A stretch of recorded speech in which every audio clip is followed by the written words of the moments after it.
In 3.3, we're going to talk about the surface area. Now, there's a couple kind of different ways you can look at surface area. Same thing, but just kind of slightly different. So one is that surface area is just the total area of all the surfaces. So you have a three-dimensional object, and we're just going to take the area of all the surfaces and add them together.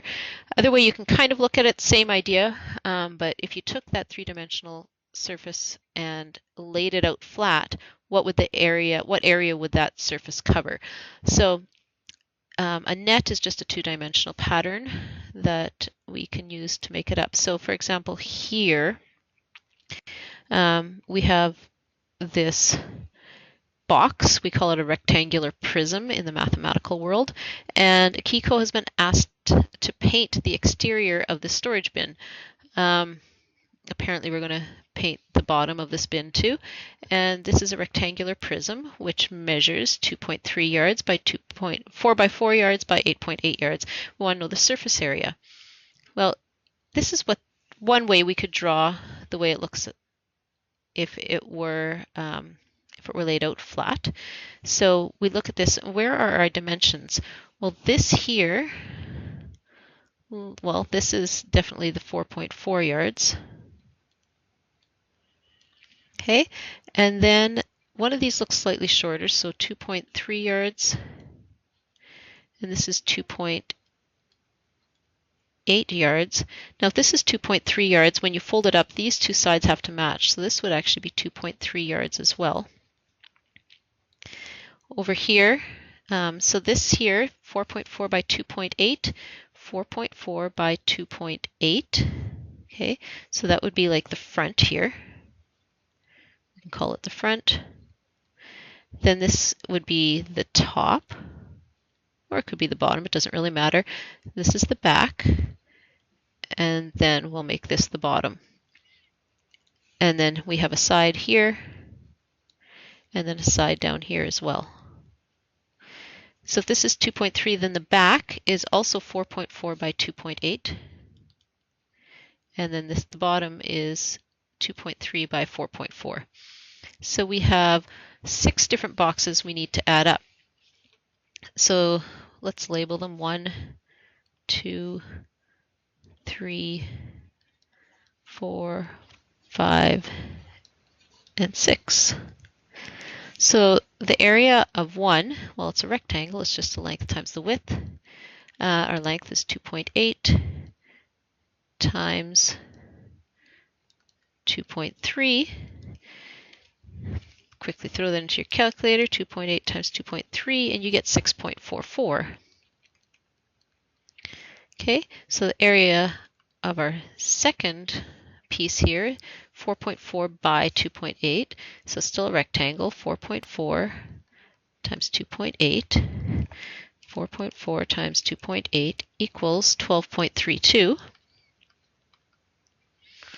And then, let's see, A3.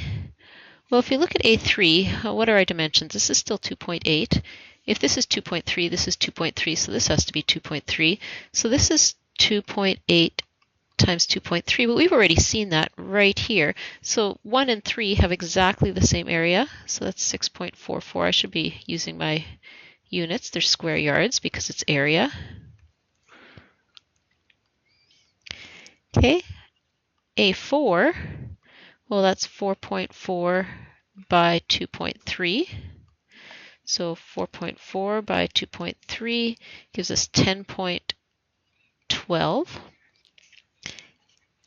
A5, so our fifth one is 2.8 by 4.4. Well, we have that one already too. That's right there, 12.32. So our front and back are exactly the same. And then the sixth one, that's our bottom, that would be 4.4 times 2.3. So our bottom is exactly the same as our top. So that's 10.12. So now we just have to add those all together. And so if we do that, 6.44 plus 12.32 plus 6.44 plus 10.12 plus 12.32 plus 10.12, and we get that's 57.76. So let's just write that out. So we've got the total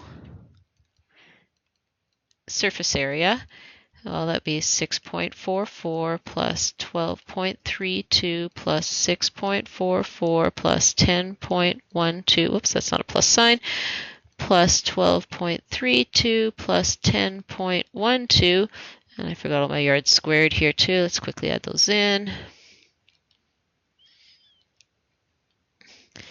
And I get 57.76 square yards.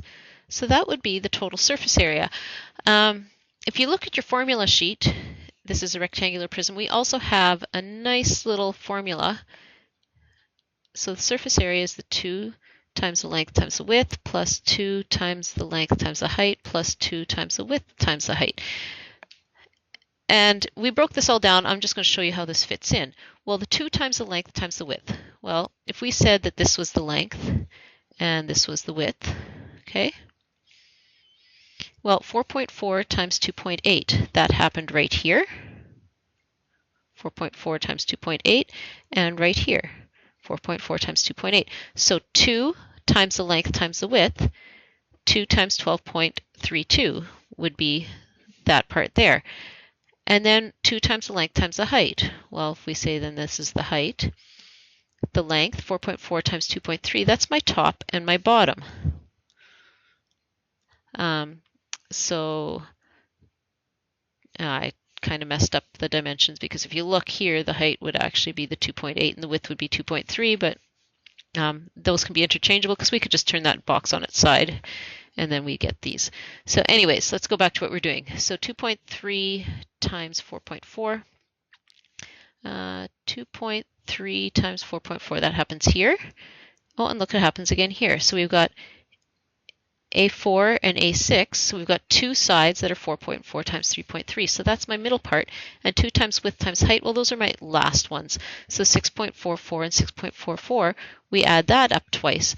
So we can use this little surface area formula to calculate a rectangular prism, and essentially what it's doing is exactly what we did here when we broke it all up. We would just make it look a little different.